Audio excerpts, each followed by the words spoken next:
अब ये तो करीब करीब तय हो गया है कि विधानसभा चुनाव अपने समय पर होंगे। किसी भी राजनीतिक दल को न कोरोना की चिंता है न ओमिक्रॉन की, क्योंकि उन्हें सत्ता चाहिए और सत्ता के लिए चुनाव होने चाहिए। चुनाव में किसको क्या मिल रहा है, किसको नहीं मिल रहा है, कौन किसको पटक रहा है, कौन किससे आगे बढ़ रहा है, इसके लिए यूपी ग्रामीण पत्रकार एसोसिएशन ने 15 दिसंबर से 31 दिसंबर के बीच एक सर्वे किया था। उसका लबोलुआब सिर्फ ये है कि भाजपा को चुनाव में सत्ता मिलने जैसा बहुमत मिल रहा है, लेकिन कम से कम 80 से 90 सीटों का नुकसान हो रहा है उसको, और इसका सीधा साधा फायदा मिल रहा है अगर किसी को तो वो है समाजवादी पार्टी। यानी भाजपा का नुकसान सीधे सीधे सपा के खाते में जाता दिख रहा है।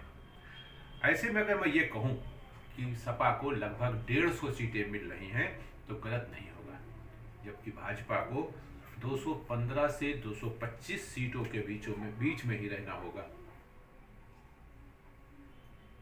अगर प्रतिशत की बात की जाए तो सपा को करीब 35% वोट मिलने की उम्मीद है, जबकि भाजपा को 40% मिलता दिख रहा है। अगर इसे पत्रकारिता की भाषा में कहा जाए तो सपा भाजपा की तमाम कोशिशों के बावजूद जबरदस्त टक्कर दे रही है। सर्वेक्षण के दौरान लोगों ने बताया कि बड़े बड़े विज्ञापन छपवाकर चुनाव नहीं जीते जा सकते हैं, न मतदाताओं का मन बदला जा सकता है, क्योंकि विज्ञापन तो कोई पढ़ता ही नहीं। सर्वे के दौरान यह भी पता चला है कि भाजपा के वर्तमान कम से कम 100 विधायक चुनाव हार सकते हैं। सर्वे में जो सबसे दिलचस्प बात आई है वो ये है कि मुफ्त इलाज, मुफ्त का पैसा, मुफ्त का टीका मतदाताओं पर कोई असर नहीं डाल पा रहा है। मतदाता इससे बिल्कुल प्रभावित नहीं है। भाजपा को जो जीत मिल रही है उसके पीछे है अयोध्या, काशी, हिंदुत्व और गुंडा तत्व पर दबाव। अब अगर मुख्यमंत्री के रूप में मतदाताओं की पसंद और नापसंद के बारे में पता किया जाए तो गुंडई पर अंकुश लगाने के कारण उत्तर प्रदेश के करीब 60% मतदाता योगी आदित्यनाथ को मुख्यमंत्री के रूप में देखना चाहते हैं, जबकि 35% मतदाता सपा प्रमुख अखिलेश यादव को मुख्यमंत्री के रूप में देखना चाहते हैं। अब अगर बसपा और कांग्रेस की बात करें, दोनों की हालतें पतली हैं, तो सर्वे के मुताबिक बसपा को लगभग 15 सीटें तथा कांग्रेस को केवल 1 अंक में सीटें मिलने की उम्मीद है। 1 अंक का मतलब है 1 से 9 के बीच, दाएं नहीं प्राप्त की जा रही है।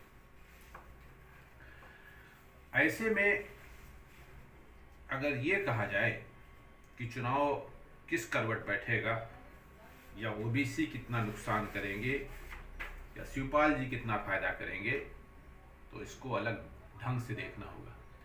ओबीसी का जो फैक्टर है वो न तो भाजपा को फायदा पहुंचा रहा है न सपा को कोई नुकसान पहुंचा रहा है,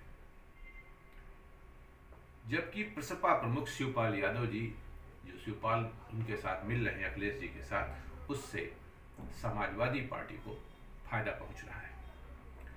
बसपा प्रमुख की बात की जाए तो उनकी लोकप्रियता और परफॉर्मेंस दोनों में काफी कमी आई है। ये है वर्तमान परिप्रेक्ष्य। अभी 2 महीना 3 महीना जो भी कुछ बाकी है उसमें कुछ भी हो सकता है, संभावनाएं बदल सकती हैं, बढ़ सकती हैं, सीटें बढ़ सकती हैं, घट सकती हैं, वोट का प्रतिशत बढ़ सकता है, घट सकता है। लेकिन वर्तमान में यही स्थिति है कि इस समय अगर आज की तारीख में चुनाव हो जाए तो भाजपा सत्ता तो प्राप्त कर लेगी, सरकार बना लेगी, लेकिन उसे कम से कम 80 से 90 सीटों का नुकसान उठाना पड़ेगा। ये बहुत बड़ा सेटबैक है भाजपा के लिए। आज के लिए बस इतना ही। बहुत बहुत